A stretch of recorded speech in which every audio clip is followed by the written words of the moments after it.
Hello. The idea for this video all started when I saw a post on Instagram saying that nobody's claiming 2024 is gonna be my year. Thank God they finally learned. That post, I know, was a silly hee hee haha about the fact that it's like, let's not count our chickens before they've fucking hatched. But it got me thinking about New Year's resolutions, and it got me thinking about the new year, new me mindset. It got me thinking about reflecting, self-care. So that's what we're here to bitch about today. Hence kind of why I was like, you know, it'd be so funny to film from the bath. Cause like self-care, you know what I mean? So I did deep clean this bathroom. Self-care, bettering yourself, being the best you can be. Kind of shifted into sports mode. With the new year coming up, there's this big old temporal landmark saying, hey, it's time to set some goals, it's time to reflect on yourself, because that's kind of what humans do best. We see some big temporal landmark. By temporal landmark, I mean a mark of time. I just wanted to use those big words because I did research, guys. And by that I mean I read a few articles and papers and then collated this information. With this big old temporal landmark, which is a literal new year, we're motivating ourselves to start deprecating ourselves until we create this shiny, happy, new, better version of us than the year before or any previous year. And let's be real, more broke than when we started this whole ordeal. So yeah, I feel like if you can't tell by like my tone of voice or the way I'm speaking, I'm not a huge fan of the whole New Year's resolution thing. And the new year, new me mindset, I find quite toxic actually. That's partly because of my own personal shit, but also partly because I think it has become toxic. So let's start off with some statistics. Forbes Advisor conducted a survey of 2,000 British adults. This survey was commissioned by Forbes Advisor and conducted by a market research team between the 14th of November 2023 and the 17th of November 2023. So it's very recent. In this, they found out that almost a third of British adults will set New Year's resolutions in 2024. But 50% of those people are people between the age of 18 to 34. I don't know if it's our naivete and belief that we can still get things going. Honestly, putting it down to the older you get, the more disillusioned with New Year's resolutions you become. And almost 2/3 of everybody who was setting a New Year's resolution had New Year's resolutions focused around dietary and physical changes. And as someone with a somewhat pessimistic view towards what New Year's resolutions have become and the mounting pressure to take care of yourself, better yourself, do it for you. So I thought it'd be fun to do a deep dive into this global tradition and self-care as a whole. So we're starting off with the history of New Year's resolutions. The ancient Babylonians are said to have been the first people to make New Year's resolutions way back some 4,000 years ago. I need a sip of tea. Anyways, the Babylonians. They were also the first to have held recorded celebrations in the honor of the New Year. Though for them, the New Year wasn't January, it was March because that's when all the crops were planted. So it's a little bit different. And during this time, they had a massive 12-day festival known as Akitu, and the Babylonians crowned a new king or reaffirmed their loyalty to the current king, depending on what the vibes were. They also made promises to the gods to pay their debts and return any objects of which they had borrowed. When did New Year's resolutions switch from being mid-March to January-ish? Well, as far as we're aware, the first records of this is when Mr. Julius Caesar fucked with the calendar and made January the 1st as the beginning of the new year, circa 46 BC, aka Julianuary. And everyone wept tears of joy for the miracle that was baby Julian. You see, fat man, Julianuary is about the joy of giving. To me! Now bring me the presents! Okay, so New Year's resolutions also made it to the Middle Ages. Medieval knights would renew their vow to chivalry by placing their hands on a peacock, the annual peacock vow. Hey, we have values and we'd like to show you that we are sticking around with them, so Let me place my hand on a peacock. But we've always been doing this shit. We like to, I think, historically reaffirm our values. More recently speaking, we found the Gallup poll of resolutions from 1947. And I feel like this is a bit more recent, so we can probably relate with it a bit more, because I don't know how many of us are placing hands on peacocks to say that we're gonna have good values. Number 1, the most common resolution in 1947 was improve my disposition, be more understanding, control my temper. Number 2, improve my character, live a better life. Number 3, stop smoking, smoke less. Number 4, save more money. Number 5, stop drinking. Number 6, be more religious, go to church more often. Number 7, be more efficient and do a better job. Number 8, take better care of my health. Number 9, take a greater part in home life. And number 10, lose or gain weight. The general gist of New Year's resolutions have kind of been the same for a hot minute, you know? We're all out here trying to improve our disposition. So that's a brief history. And now I want to move on to being a bit more bitchy and what I'm calling the value of social media rituals. New Year's resolutions have become what Jay Burgess terms a social media ritual. Jay Burgess defines social media ritual as where people around the world publicly express what they care about in an interactive and highly visible environment.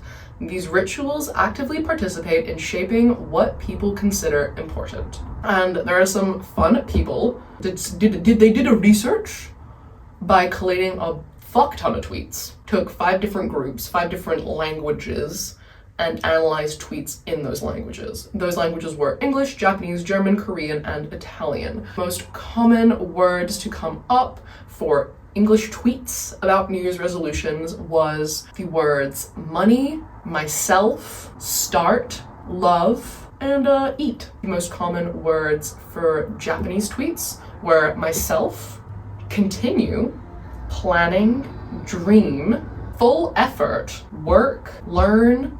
The most common words in German tweets were learn, realize, and health. For Italian tweets, it was read, work, try, eat, friends, and quit. For Korean tweets, it was work hard as like study, exercise, money. So from this, obviously, they collated the data, and basically humans are predictable. There is this consistency of seeing things like it's about me, it's about starting or quitting, it's about working hard, trying, putting effort in, eating, drinking, reading. Reading kind of surprised me. I didn't expect as many people to be desiring to read so much, but I think that's really cute, actually. I think that's really nice.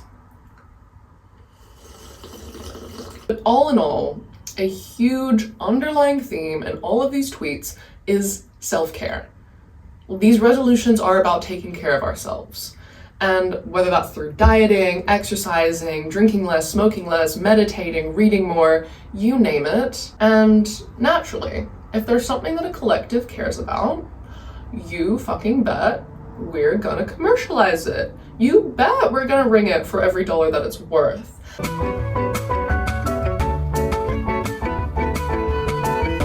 And Liesl Gorker writes really well on this. That article was really tasty to read, actually. And she writes that as a child, her mother openly expressed the importance of self-care way ahead of her time. Her view was that self-care was about preservation, and it was about taking time for oneself, prioritizing one's needs, all in the name of self-preservation. Liesl says in an article that she wrote for The Swaddle that 5 years ago, when self-care came rattling back into the scene, overnight, self-care became the rallying cry of my increasingly privileged generation, overwhelmed as we are by adulting. But where the zeitgeist goes, social media and capitalism follow. And I couldn't agree more. That honestly is where a lot of my icks with these like New Year's resolutions around self-care come from. It is about transforming, becoming, blossoming. It has become work to do so. It has become competitive And it has become fucking expensive. Self-care has now become something you have to budget for. Huh? That is stressful. Whether that's yoga classes, mindfulness apps, diet coaches, nutritionists, therapists, juice cleanses, face masks, bath bombs, bubble baths, self-help books even. And what's even better is that there is a version of self-care to fit every budget. It's accessible to everybody, but it's not free. And the result of this is I feel a lot of 18 to 34-year-olds who are the most likely to set things like New Year's resolutions, as we found out thanks to Forbes, is that we're going to experience what Liesl terms self-care fatigue. We are tired of trying to take care of ourselves because it is no longer as simple as actually taking time for yourself. It is about ticking these boxes so that you're doing it right. You're taking time to listen to the podcast and you're telling yourself off if you don't listen to that self-help podcast. So, okay, that podcast feels free, girl math, but it's not. You're paying for that Spotify subscription. You're watching those ads at the very least. It is never free. Capitalism gets its creepy little claws onto everything. Self-care fatigue, if anything, doesn't just come from practicing self-care continuously, scheduling it into your life. If anything, it comes from the pressure of trying to keep up with taking care of oneself in the way that the advertisements instruct us to. And as Liesl Gurker says, there is no Zumba class or temporary tattoo that can make more palatable being a woman, queer, or otherwise marginalized person in this unequal world. And you may be thinking, oh my god, Harry, that's like, this feels a bit deep. You're just talking about self-care. It's not that. It is that deep. It is that deep for me because it's exhausting to exist in this world as is.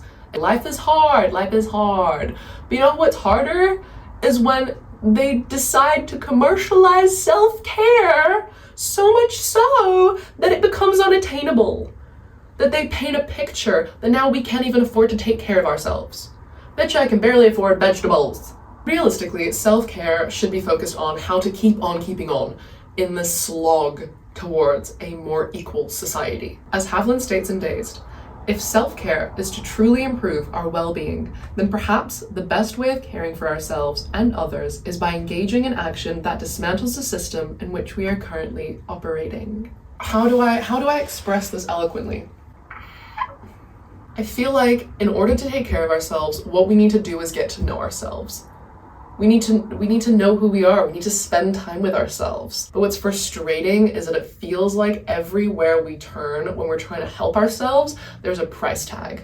Hello, Editing Harry here. I would just like to state that I do not mean that paying for cycle classes or paying for therapy or paying for a bath bomb, for example, is bad because it has a price tag. My dig is with just how expensive it all is and the fact that the expensive options feel like the only options because of how they are marketed to us and because of the status symbols attached to them. And I feel like it means a lot of people end up paying for this and kind of causing themselves financial stress in the name of self-care. And financial stress in the name of self-care is probably not that good for one's mental health or mental well-being, so therefore not very caring of oneself. You get the gist. So now we move on to the commodification of the self.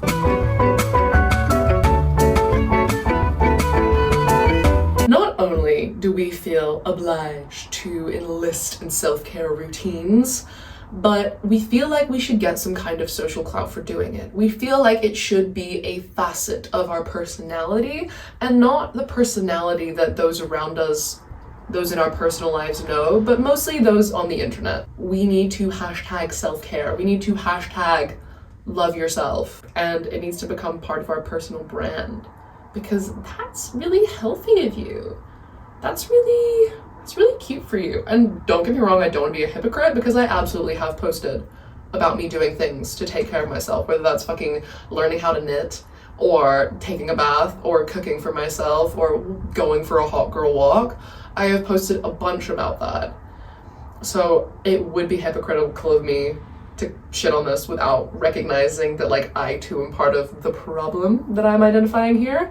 But yet again, I think it feels toxic now that I reflect upon it, that we feel the need to post about performing self-care so that it becomes part of who we are and our personal internet brand and a way that people identify us. Oh, she takes care of herself. And so what things come under? Oh, she takes care of herself. Things like going to cycle class every day. Oh my god, I love going to cycle class. I love doing yoga. I only get Erewhon smoothies. I love going to this cute little small independent salad place down the road that costs like $20 for a salad that's the size of my pinky finger. And it's all organic too. It is so fucking performative, and I feel like we're so busy performing this self-care routine to the world that exhausts us as well. It is competitive, it is performative. We are going to show off to people that we can do self-care. And not only can we do self-care, but we can do it the best. I can win at self-care, and it's part of my identity, it's part of my brand to be good at this. I excel at self-care. I get A star, A+ to you, bitch. You did self-care good.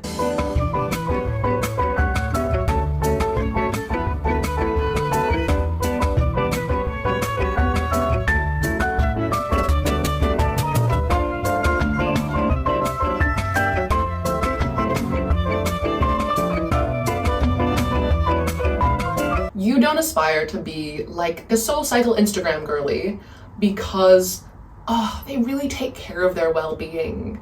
You aspire to the lifestyle that is connected to the status symbol of SoulCycle. There's a whole lifestyle connected to that, and that is the green juice cleanse, the yoga classes, the face masks, all of that kind of stuff. The expense of taking care of oneself. And it's normally just to sell you more shit. And the reality is there are so many self-care influencers, and I do not want to hate on them, because at the end of the day, I still believe that the message of, hey, take care of yourself is good. But I do feel like there is this breach from positive messaging to, hey, spend more, consume.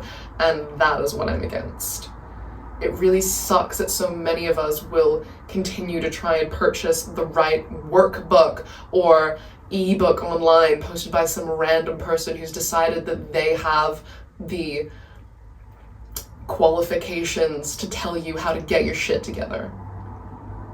And more than anything, seeing all of these people succeed at self-care and show off their perfect lives where they go to SoulCycle because it's good for their mindset, and they meditate for an hour a day, and they only eat organic, and they do this and they do that.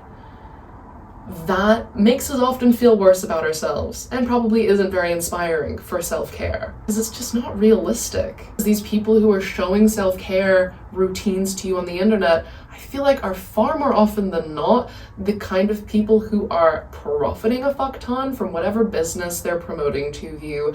They don't work full-time jobs as well as perform all this self-care. That's something that I think is really important to keep in mind, is how much time there actually is in the day. Most people work 40-hour jobs a week. Most people are exhausted every day after work because it's work. You come home, you're trying to cook dinner for yourself, you're trying to do the right thing by maybe cooking at home instead of getting takeout, if that's one of your New Year's resolutions. You're trying to take care of yourself when you get home from work. It's exhausting. You sit in front of the couch, you watch a movie. That can be self-care. But because of the way self-care has become branded online, that's not self-care, that's laziness. You should be going to a SoulCycle workout class, and then you can treat yourself to a movie on the couch. But it's just not one size fits all. It's also not one budget fits all. I can't fucking afford that. Like, that shit's expensive. Continuing on, Joseph E. Davis says, by purchasing the right workbook, following the right steps, or getting the right makeover, we can change the quality of our inner experience, enhance our psychological well-being, and finally achieve true self-fulfillment. Bullshit. And that's what he's trying to say, is that it is bullshit. and that we are all in this rat race, essentially, to be the best version of ourselves. Because we can't just take care of ourselves. We have to be the best at it. In conclusion, oh my god, it's my conclusion. And finally, I want to discuss why I don't like the new year, new me mindset. It's toxic. Or for me personally, it is. I have struggled with having a healthy mindset towards food and exercise for a really long time now. So I try to be really mindful in the way I approach literally just eating and exercising. And I'm doing my darndest to heal this mindset, which means that I won't subscribe to setting myself goals that are food or diet or physical change related, because that's basically gonna be a big fat rabbit hole that I will fall down, and I will Alice in Wonderland myself to a very not nice place.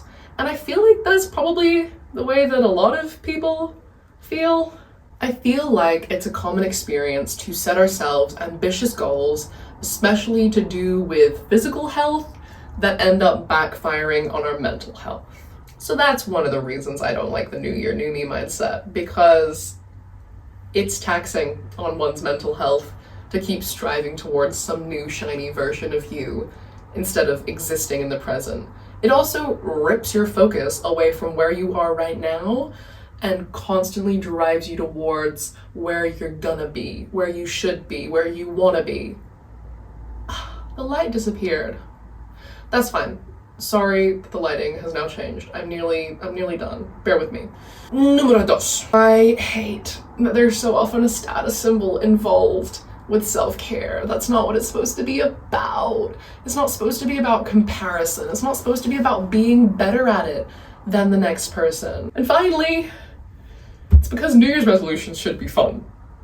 Like, New Year's resolutions are so serious, and it puts so much pressure on us, and it's always about being better, and it feels like a competition. How long can you hold out? How long can you keep doing that New Year's resolution you set? And then obviously then going through the feeling of being a failure if you stop doing said New Year's resolution. Setting goals is super important.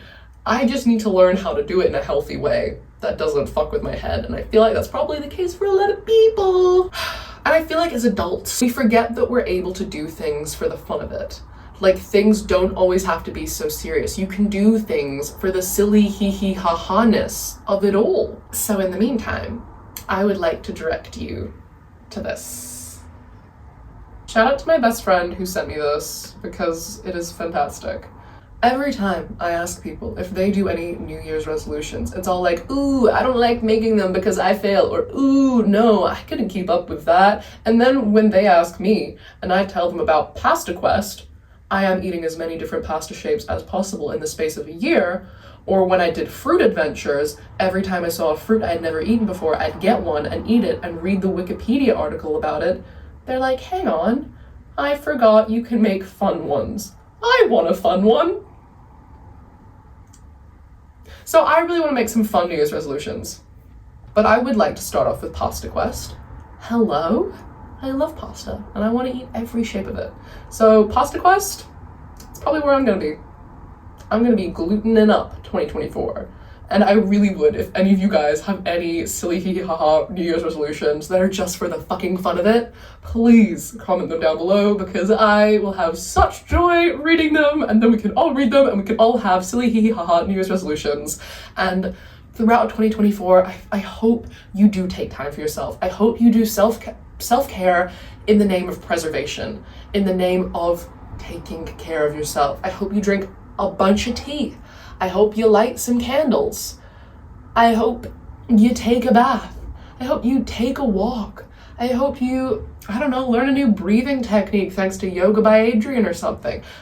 Whatever it is, I hope you do things for you.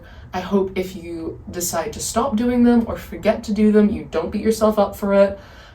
But just like, I just hope everyone can be kind to themselves a little bit more, and that honestly is my final dig with new me mindset, is that it doesn't feel kind a lot of the time.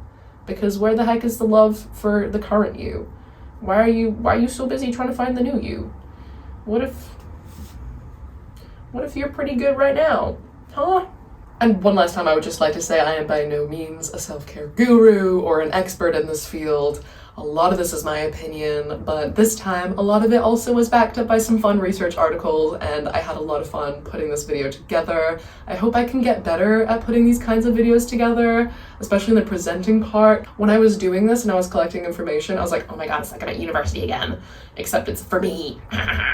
Oh, and I really enjoy research. I find it really fun, and I enjoy a good essay. I know, it's disgusting, but I do. I think being able to make topics really casual and present research in a really casual way is really fun. So I hope I can get better at the presenting side of things. I hope you guys enjoyed this. I had a lot of fun making it. I'm gonna have a lot of fun editing it, and all in all, I'm just having a lot of fun making YouTube videos in general. If you like the way I speak, if you enjoy hanging out with me in the bath, please feel free to hit that subscribe button, and I'll see you next time. Oh, and let me know what your favorite self-care habits are, because I want to know, what are things that you feel like don't cost a hot buck, or do, and that you feel like are worth it for you? Because we're not gonna escape the fact that we have to pay for self-care anytime soon, I don't feel. Love you guys lots. Bye.